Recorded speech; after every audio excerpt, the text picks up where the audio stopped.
नमस्कार साथियों, स्वागत है आपका हमारे YouTube चैनल में। आप छत्तीसगढ़ की किस जगह से हमारे समाचार सुन रहे हैं, कृपया कमेंट बॉक्स में लिखकर हमें जरूर बताएं। रायपुर से प्रस्तुत हैं छत्तीसगढ़ के प्रादेशिक समाचार। समाचारों के साथ में रजनी शुक्ला। पहले मुख्य समाचार। राष्ट्रीय स्वच्छता सर्वेक्षण में छत्तीसगढ़ को देश के सबसे साफ सुथरे राज्यों में मिला तीसरा पुरस्कार। राज्य के 5 नगरीय निकायों को भी स्वच्छ नगर के रूप में किया गया पुरस्कृत। राष्ट्रीय युवा दिवस पर प्रधानमंत्री नरेंद्र मोदी आज देश के युवाओं को करेंगे संबोधित। राज्य के जिला मुख्यालयों और नगरीय निकायों में संबोधन का किया जाएगा सीधा प्रसारण। राजभवन में आयोजित राज्य स्तरीय अलंकरण समारोह में राज्यपाल ने प्रदेश के सर्वश्रेष्ठ स्काउट और गाइड कैडेटों को किया सम्मानित। और अयोध्या में 22 जनवरी को होने वाली श्री रामलला की प्राण प्रतिष्ठा के उपलक्ष्य में प्रदेश के सभी शिक्षण संस्थानों में रहेगा अवकाश। अब समाचार विस्तार से। राष्ट्रीय स्वच्छता सर्वेक्षण में छत्तीसगढ़ को देश के सबसे साफ सुथरे राज्यों में तीसरा पुरस्कार मिला है। इस स्वच्छता सर्वेक्षण में शहरों को खुले में शौच मुक्त बनाने के साथ ही जल प्रबंधन और ठोस कचरे के प्रबंधन को मुख्य घटक के रूप में लिया गया था। केंद्रीय आवास और शहरी कार्य मंत्रालय द्वारा आयोजित स्वच्छता सर्वेक्षण में छत्तीसगढ़ को महाराष्ट्र और मध्य प्रदेश के बाद देश के तीसरे सबसे स्वच्छ राज्य के रूप में चुना गया है। प्रदेश की इस उपलब्धि के लिए राष्ट्रपति द्रौपदी मुर्मू ने कल नई दिल्ली में आयोजित समारोह में छत्तीसगढ़ को यह पुरस्कार प्रदान किया। मुख्यमंत्री विष्णुदेव साय और उप मुख्यमंत्री तथा नगरीय प्रशासन और विकास मंत्री अरुण साव ने यह पुरस्कार ग्रहण किया। स्वच्छता सर्वेक्षण में उत्कृष्ट प्रदर्शन करने वाले राज्य के 5 नगरीय निकायों में रायपुर, महासमुंद, कुम्हारी, आरंग और पाटन को भी स्वच्छ नगर के रूप में पुरस्कृत किया गया। मुख्यमंत्री और उप मुख्यमंत्री ने प्रदेश और नगरीय निकायों की इस उपलब्धि पर संबंधित निकायों के जनप्रतिनिधियों, अधिकारियों के साथ ही स्थानीय लोगों को बधाई और शुभकामनाएं दी हैं। संसद का बजट सत्र 31 जनवरी से शुरू होगा। सूत्रों ने बताया है कि सत्र 9 फरवरी तक चलेगा। केंद्रीय वित्त मंत्री निर्मला सीतारमण 1 फरवरी को अंतरिम बजट प्रस्तुत करेंगी। सत्र की शुरुआत संसद के दोनों सदनों में राष्ट्रपति द्रौपदी मुर्मू के अभिभाषण से होगी। प्रधानमंत्री नरेंद्र मोदी आज दोपहर 12:15 बजे नासिक में 27वें राष्ट्रीय युवा महोत्सव का शुभारंभ करेंगे। इसके बाद वे देश के युवाओं को संबोधित करेंगे।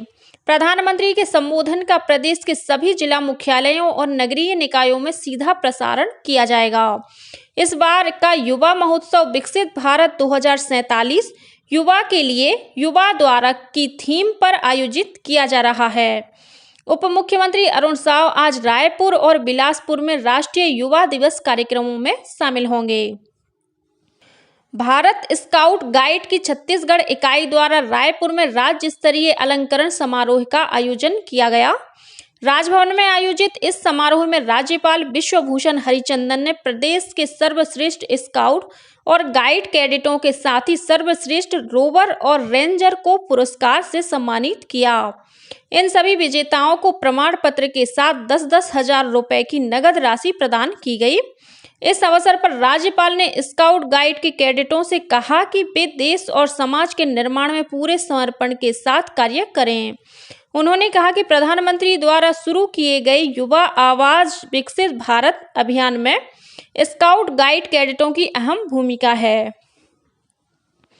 समारोह को स्कूल शिक्षा मंत्री तथा छत्तीसगढ़ स्काउट गाइड के अध्यक्ष ब्रजमोहन अग्रवाल और भारत स्काउट गाइड के राष्ट्रीय उपाध्यक्ष सत्यनारायण शर्मा ने भी संबोधित किया। केंद्र सरकार की विभिन्न विकास और कल्याणकारी योजनाओं का लाभ आम लोगों तक पहुंचाने के लिए प्रदेश में विकसित भारत संकल्प यात्रा का आयोजन किया जा रहा है। इसी कड़ी में कोंडागांव जिले के ठाकुरपारा, अड़ेगा, झाकरी और गोहडा सहित 12 ग्राम पंचायतों में संकल्प यात्रा शिविर के तहत ग्रामीणों को विभिन्न योजनाओं की जानकारी दी गई। इस अवसर पर जिले के कृषि अधिकारियों द्वारा ड्रोन के माध्यम से खेतों में नैनो यूरिया के छिड़काव का प्रदर्शन भी किया गया। जिले में अब तक आयोजित शिविरों में प्रधानमंत्री उज्ज्वला योजना के तहत करीब 1900 परिवारों को गैस कनेक्शन और आयुष्मान भारत योजना के तहत लगभग 12,000 लोगों को आयुष्मान कार्ड का वितरण किया जा चुका है। वहीं बिलासपुर जिले के पचपेड़ी, धूरवाकारी, सरगवा और मुड़पार खो में संकल्प यात्रा के तहत शिविर लगाए गए। यहाँ मौके पर ही हितग्राहियों को केंद्र की विभिन्न योजनाओं का लाभ पहुंचाया गया। साथ ही ग्रामीणों को विभिन्न कल्याणकारी योजनाओं की जानकारी दी गई। बलरामपुर रामानुजगंज जिले के बलंगी और जोगियानी गांव में आयोजित संकल्प शिविर में क्षेत्रीय विधायक शकुंतला पोर्ते शामिल हुई। उन्होंने ग्रामीणों से केंद्र की कल्याणकारी योजनाओं का अधिक से अधिक संख्या में लाभ उठाने की अपील की। साथ ही किसानों से जैविक खेती को अपनाने का अनुरोध किया। उधर राजनांदगांव जिले के पनेका गांव में संकल्प यात्रा शिविर में ग्रामीणों ने विकसित भारत के निर्माण की शपथ ली। इस मौके पर जिले के खुले में शौच मुक्त घोषित गांवों को ODF प्लस होने पर अभिनंदन पत्र प्रदान किया गया।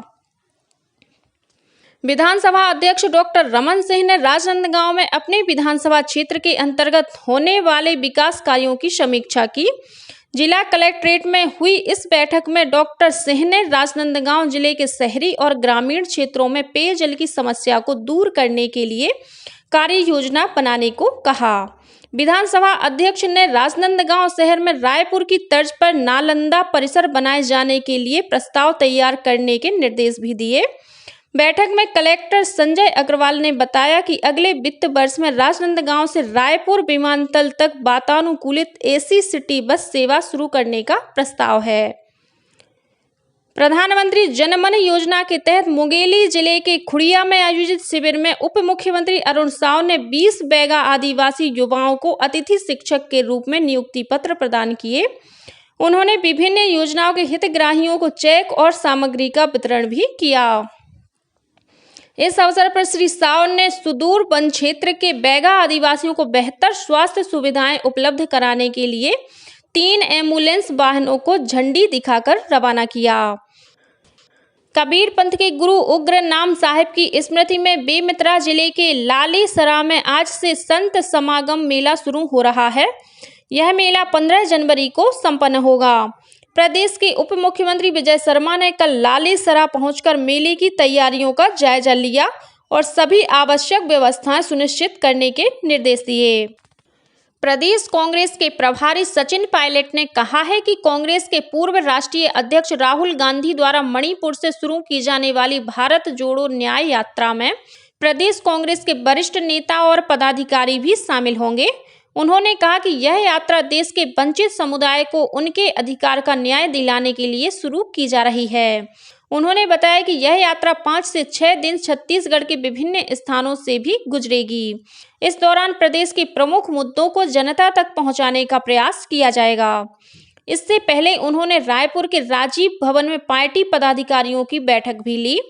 बैठक में नेता प्रतिपक्ष डॉक्टर चरणदास महंत और प्रदेश कांग्रेस अध्यक्ष दीपक बैज सहित अन्य पदाधिकारी मौजूद थे।